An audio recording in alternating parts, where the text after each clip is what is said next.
नमस्कार, स्वागत है आपका डीटीएस की ऑनलाइन क्लासेस में। मैं अरुण शुक्ला।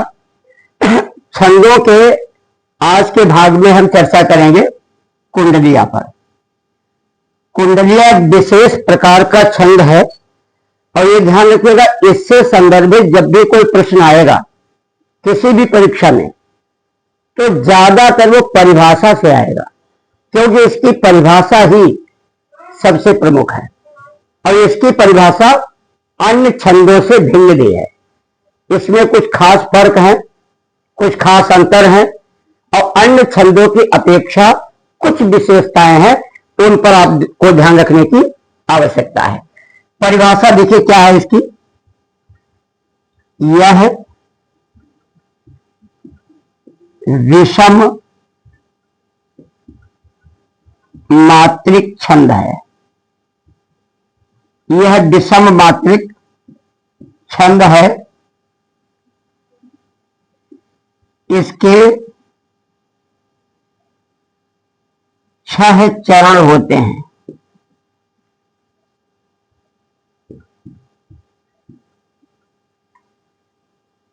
छह चरण होते हैं। इसके प्रारंभ में दोहा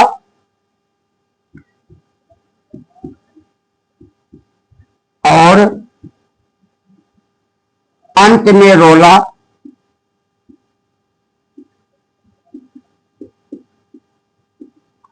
जुड़ा होता है। जुड़ा होता है। जिस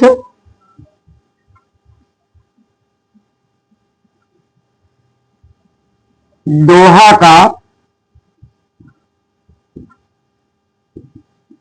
अंतिम चरण जैसा रोला का प्रथम चरण होता है। प्रथम चरण होता है। इसके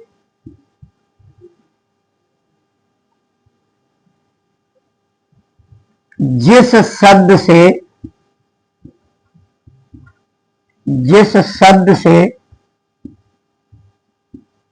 इसकी शुरुआत होती है,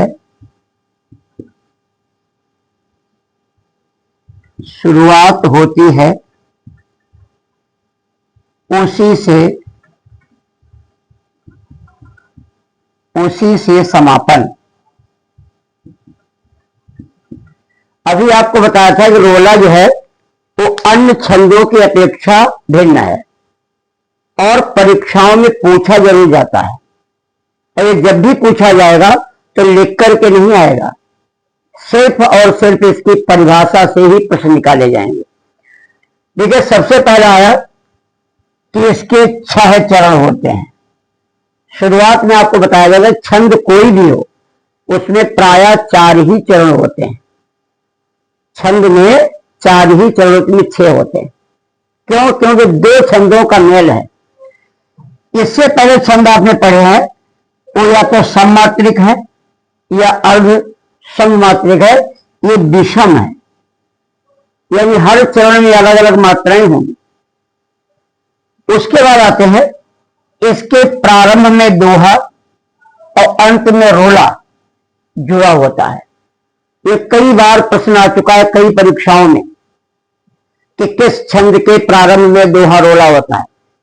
कंपटीशन की परीक्षा में, यूपी पुलिस टेट वगैरह की परीक्षा में ऐसे पूछ देंगे कि रोला में होता है दोहा सोरठा, सोरठा दोहा, दोहा रोला, रोला दोहा। तो ध्यान रखिएगा, प्रारंभ में दोहा और अंत में रोला होता है। दोहा का जो लास्ट अंतिम चरण होता है उसी प्रकार से रोला का प्रथम चरण होता है।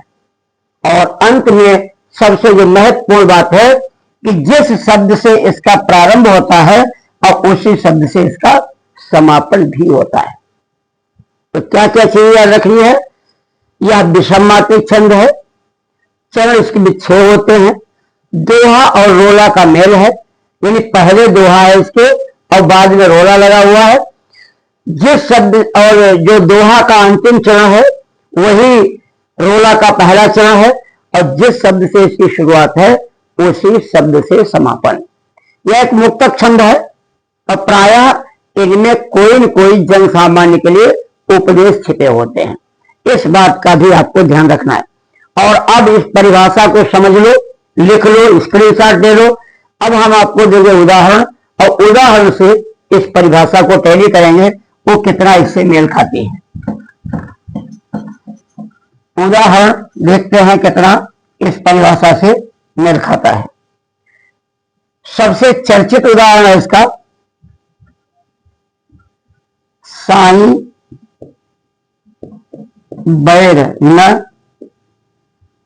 कीजिए कवि पंडित गुरु यार। कवि पंडित गुरु यार। बेटा बनिता पौरिया। बेटा बनिता पौरिया यज्ञ करावन हार। यज्ञ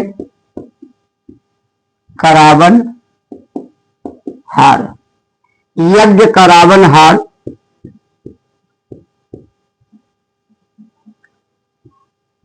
यज्ञ करावन हार राजमंत्री जो हुई। राजमंत्री जो हुई विप्र पड़ोसी वैद्य आपको तपय रसोई। आपको तपय रसोई। कहे गिरधर कबीराय।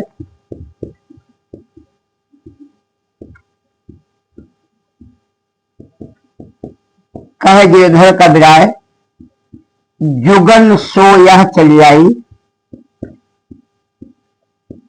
यह चली आई इन 13 को तरस दिए। इन 13 को